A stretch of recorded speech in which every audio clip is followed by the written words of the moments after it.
Joeviegen Pano, a Bachelor of Science in Biology student of Northeastern Mindanao State University. So for today's video, I, together with my partner, Miss Janesah Taratingan, will going to discuss to all of you all about Kingdom of Plantae. So before we start our discussion, allow me to read to all of you our objectives. So through this discussion, you will going to learn and understand all about the meaning, characteristics, and different classification of the Kingdom of Plantae. You will also going to learn and identify the different sub-kingdoms of the classification in the Kingdom of Plantae, and you will also learn about gymnosperm and its classification, and you will also learn the difference between gymnosperm and angiosperm. We all know that Kingdom of Plantae is all about or tackles all about plants that we can see anywhere in our surroundings. So, Kingdom of Plantae is a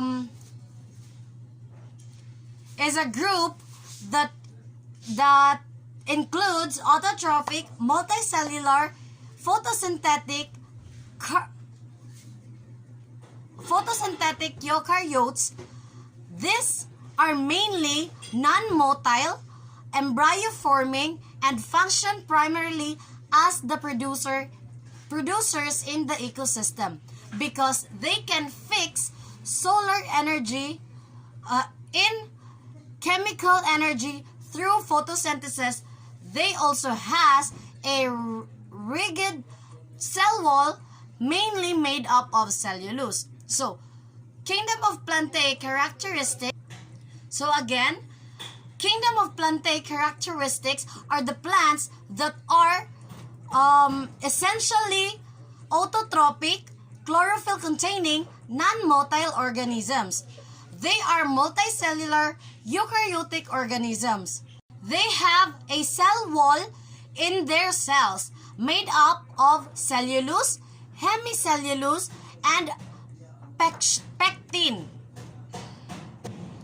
Now, I am going to discuss the classification of plant kingdom. So, as we all know, taxonomy is the system of classification. So, now, the classification of plants is based on a few criteria. Those are the plant body, vascular system, and the seed development. So as you can see in my presentation, you can read the meaning of those criteria that I've mentioned. So, the classification of plant kingdom is what you can see on the upper picture in the slide. So, plant kingdom has two classes, the Cryptogame and the Phanerogame. Cryptogame has three divisions. Those are the Thallophytes, Bryophytes, and the Pteridophytes. So, next is the classes of Phanerogame. Phanerogame has two divisions. Those are the angiosperm and the gymnosperm. So, in the division of Thallophytes, the examples of this part is the fungi and algae.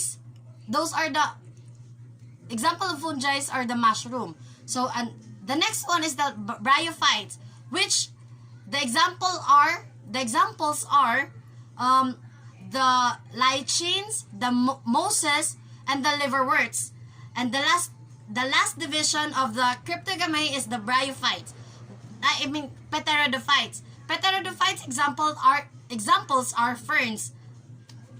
And in Phanerogame, we will only discuss the division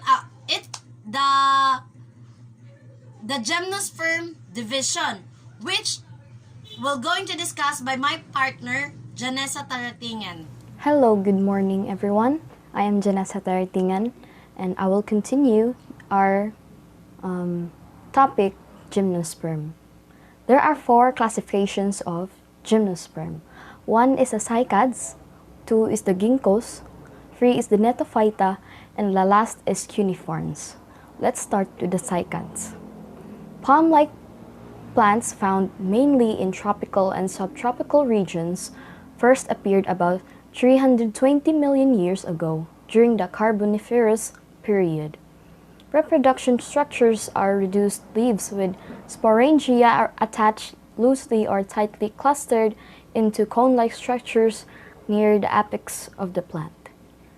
Cycads are dioecious plants that grow during the Jurassic and the late Triassic times. They have big compound leaves, thick trunks, and generally found in the tropics and subtropics. This class, the cycads, which are palm-like plants with large compound leaves, cycads are typically found in tropical and subtropical regions. They were abundant during the Mesozoic era, but are now relatively rare.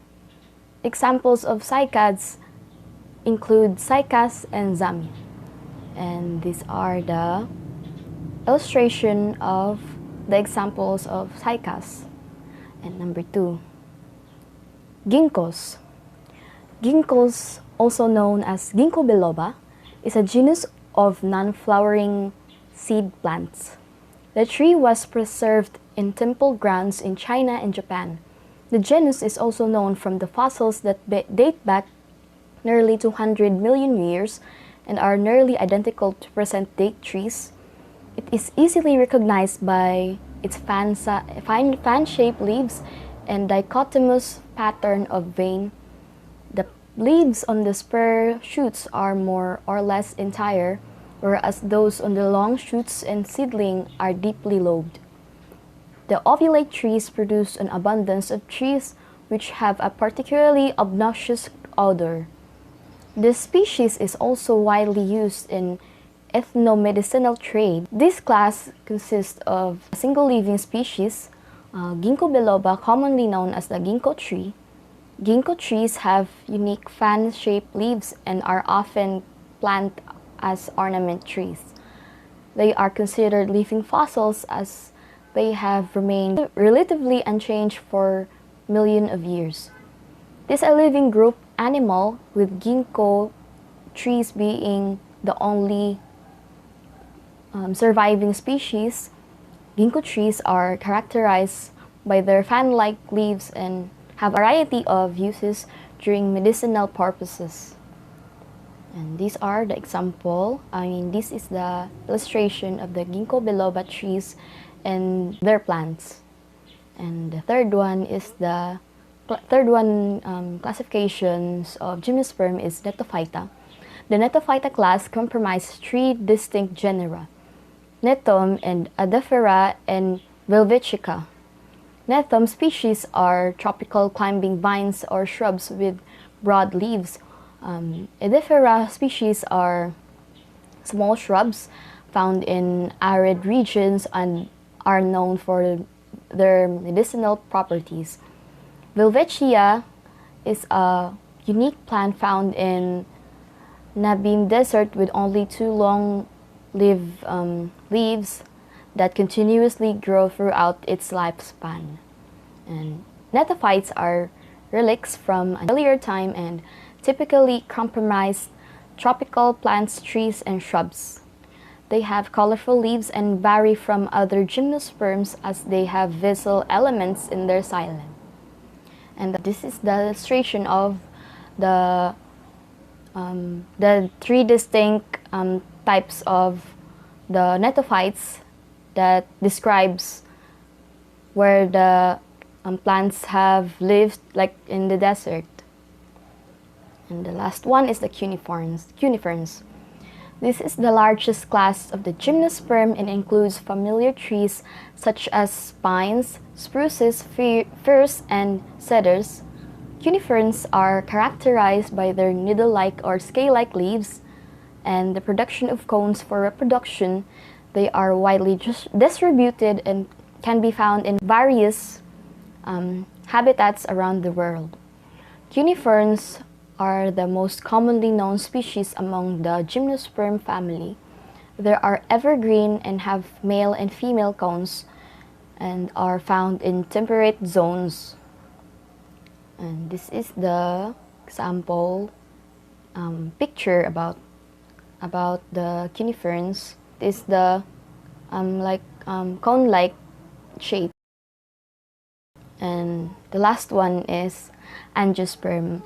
Let's get back to our main topic, gymnosperm, and their differences. Gymnosperms produce naked seeds and that are not protected by a fruit, while angiosperm have seeds enclosed within an ovary or usually a fruit. And angiosperm are seed-bearing plants, and the plants is divided into the root system, shoot system, and leaves. And they can be found in different types of habitats. The seeds are enclosed in ovary, which develops into a fruit. They exhibit double fertilization. They are further divided into monocots and dicots, depending on the number of cotyledons presented in the seeds. And this is the angiosperm. And that is all. Thank you.